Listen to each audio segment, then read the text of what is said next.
Avec l'aide aujourd'hui de ce moniteur IYAMA, nous allons donc essayer de vous donner quelques clés importantes pour choisir votre écran. Le premier élément donc, dans votre choix sera effectivement de définir la taille de votre écran. Dans ce cadre-là, vous avez plusieurs tailles et plusieurs formats. Au niveau de la taille, aujourd'hui nous avons des tailles principalement de 15 jusqu'à 27 pouces.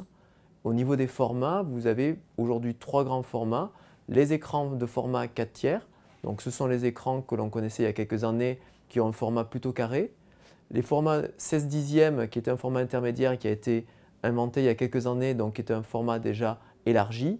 Et aujourd'hui, le format le plus réputé, le plus connu, qui est le format 16 neuvième. Par exemple, ce moniteur ici est un format 16 neuvième. Le deuxième critère de votre choix se portera sûrement sur la définition de votre écran.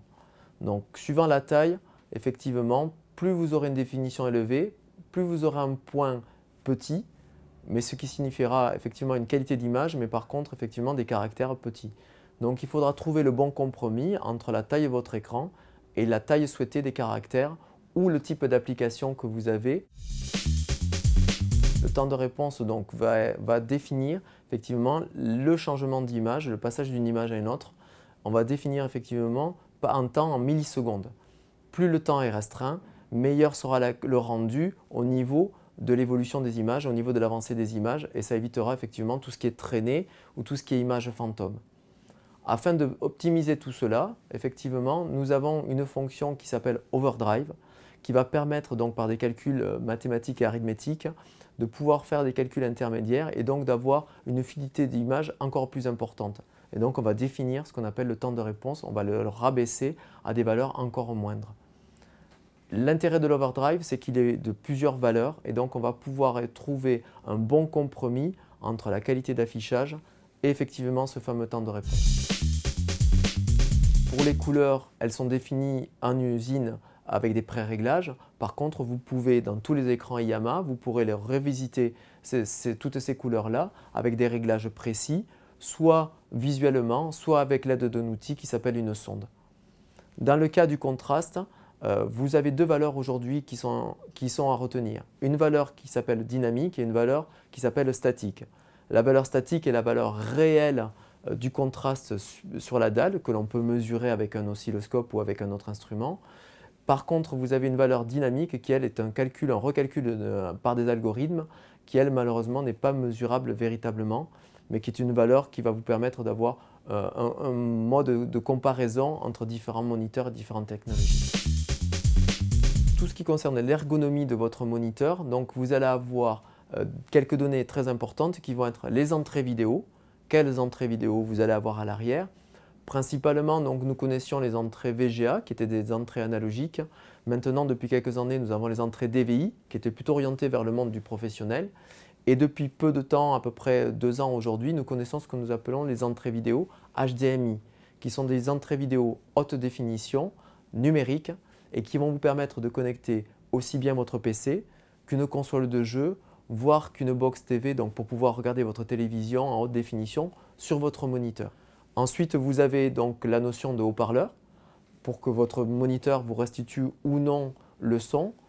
Vous avez possibilité aussi au niveau ergonomie d'avoir un pied réglable en hauteur qui va vous permettre d'ajuster votre image à la hauteur désirée et donc d'avoir un confort beaucoup plus important.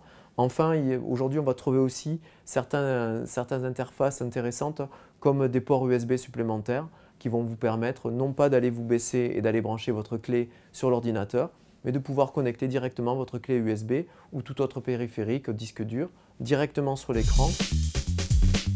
Donc aujourd'hui, on retrouve principalement 4 technologies. La première, la plus connue et très largement la plus diffusée, s'appelle la technologie TN ou TN plus film. C'est à peu près aujourd'hui 85 à 90% des écrans du marché. Cette technologie a pour elle l'avantage d'être relativement peu coûteuse et aussi d'amener de très bonnes performances au niveau des temps de réponse. Donc pour tout ce qui est joueur, c'est très intéressant pour eux. La deuxième technologie que l'on connaît s'appelle IPS ou SIPS ou EIPS suivant les fabricants de dalles, mais on retrouve à peu près toujours le même mode de fonctionnement, la même technologie de base. Cette technologie-là va vous permettre d'avoir des angles de vision beaucoup plus intéressants. Donc, qu'est-ce qu'on appelle angle de vision? C'est quand vous allez regarder votre moniteur, que vous allez bouger votre tête ou que vous allez être amené à bouger dans la pièce, suivant l'axe dans lequel vous regardez votre moniteur, mais votre image sera de plus ou moins bonne qualité. Dans le cas des dalles IPS, vous avez un angle qui est de 178 degrés sur les deux plans, aussi bien horizontal que vertical. Et donc, quelle que soit la position que vous ayez de votre écran, vous verrez parfaitement votre image. Donc, c'est très intéressant lorsqu'on veut regarder des vidéos, par exemple, mais aussi lorsqu'on veut faire du traitement de photos, parce que dans le cadre de la photo, on a besoin d'avoir une image totalement homogène pour les couleurs, pour pouvoir bien définir, pour pouvoir bien régler ces couleurs. De même, vous avez la technologie qui s'appelle VA. La technologie VA présente les mêmes caractéristiques en fait que la technologie IPS.